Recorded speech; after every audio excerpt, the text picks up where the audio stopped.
If you've signed up to Disney Plus since its release a year ago, something very familiar about the layout of the interface might have become immediately apparent to you. Wait, isn't this just Netflix? It's certainly very, very similar in feel. Today, we're talking about why websites offering similar services converge onto similar design philosophies and how this impacts website design overall.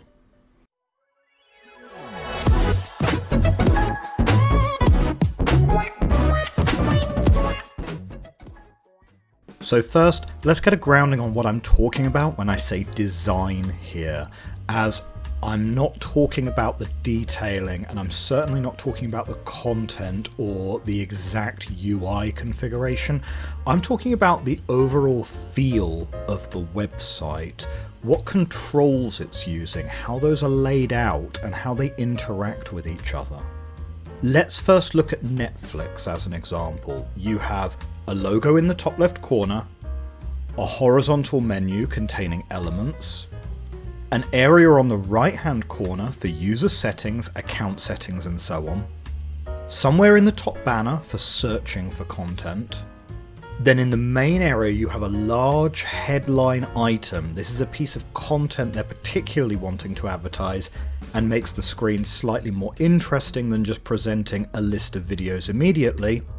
And finally you have what I call the content carousels. I'm not really sure what the official name of this kind of control are, as they're not really used for anything else other than streaming services. Now if I were to draw this in mockup, it would look something like this. Mockups are a useful tool, not just for prototyping, but also stripping away all of that extraneous detail to be able to talk about the fundamental design of a page. And there's one point of design on this page that I think warrants special consideration: the horizontal content carousels. Now, there is no fundamental reason why a horizontal carousel is the best way to display video content. It harks back to the old album view in Windows Media Player that barely anyone used in the early 2000s.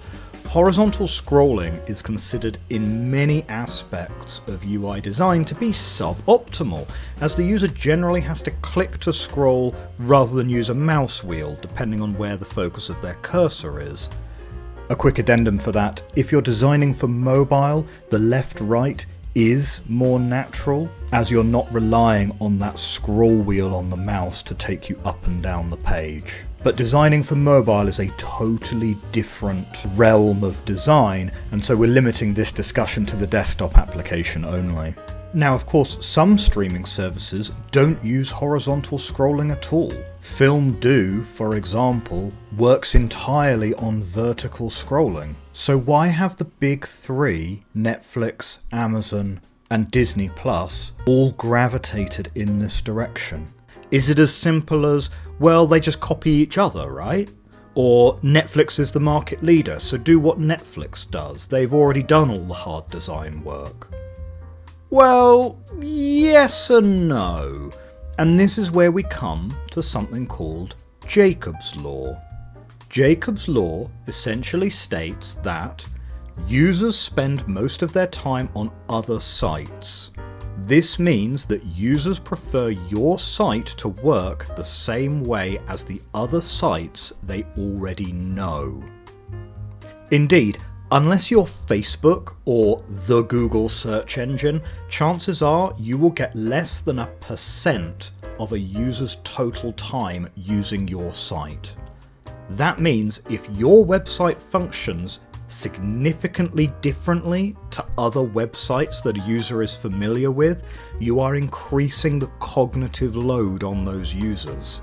Your website will seem unintuitive and hard to use. Now, this is the crucial part.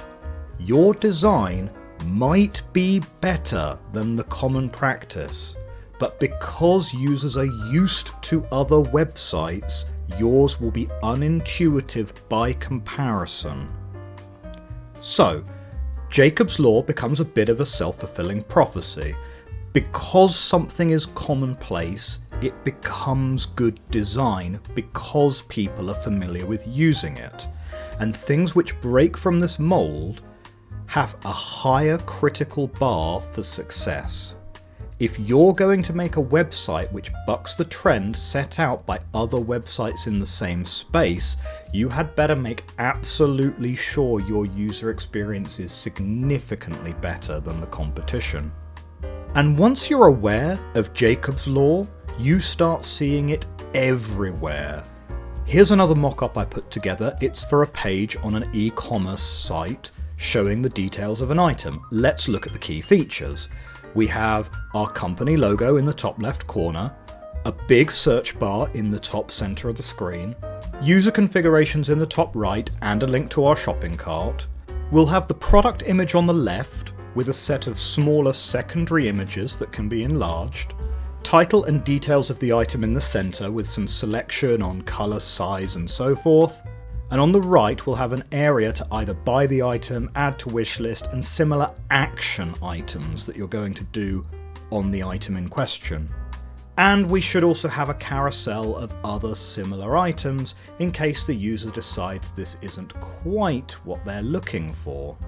Now, a question for you at home. Which e-commerce site did I take inspiration from when crafting this mock-up? If you said Amazon, you would be 100% wrong. This is actually Alibaba. But that's the thing with Jacob's Law. Whether you're buying bikes from Alibaba, Pokemon from Amazon, shoes from Nike, laptops from Argos, or even lovely soft scrunchies from Etsy, your shopping experience is smooth, consistent, easy, and familiar. So what can we, as designers, learn from Jacob's Law? Firstly, if you are someone just starting out in design, I would say this: do not reinvent the wheel. If you are working in an established field, make sure you are brushing up on what other companies are doing in this space. You do not want to be introducing extra cognitive load on your users. In fact, if you're tasked with designing an e-commerce website, happy days. Simply follow the beaten path your predecessors have laid out for you, and you will have an e-commerce website which functions well and is sensible to use. Secondly, you might have to consider the synthesis of two different archetypes when crafting your mock-ups. Consider Amazon, for example. Amazon's principal use is as an e-commerce website, but they also have Amazon Prime Video. So Amazon Prime Video exists in an area which is not quite streaming, not quite shopping. If you look at the search results from an Amazon Prime Video search, you are taken to what looks like an e-commerce set of search results. You have various filters down the left-hand side, for example, which don't exist in Netflix or Disney Plus for similar searches, but is totally typical of the e-commerce model. Also remember, there are exceptions to every rule. Who are your customers? Are they going to use your website in an unusual way? Is your product truly innovative? This is where you have to discuss with people like your product owner to understand, is your target demographic young or old, computer literate or less so? If you're making an e-commerce website which sells a particular specialty item which is only bought by a specific demographic of people, there may be genuine reasons to depart from the established norms of other websites. So with that in mind, Jacob's Law is more of a guiding principle than a law. There is obviously wiggle room in the corners and margins for you to be able to use your own creativity to solve the problems specific to your business. Jacob's Law, similarly to a lot of the other UX design principles that we learn, is merely a shorthand to help guide us down the path. It is not an explicit set of instructions for how to create designs. Thank you all very much for listening to my explanation as to why streaming services all appear very similar to each other in design, as well as being able to talk about e-commerce somewhat there as well. Did you feel you learned something from this video? If you enjoyed it, please leave a like. Consider leaving me your subscription. I also want to hear from you. Are you an aspiring designer? Are you a young creative? Let me know in the comments down below. As always, thanks very much, and we'll chat soon.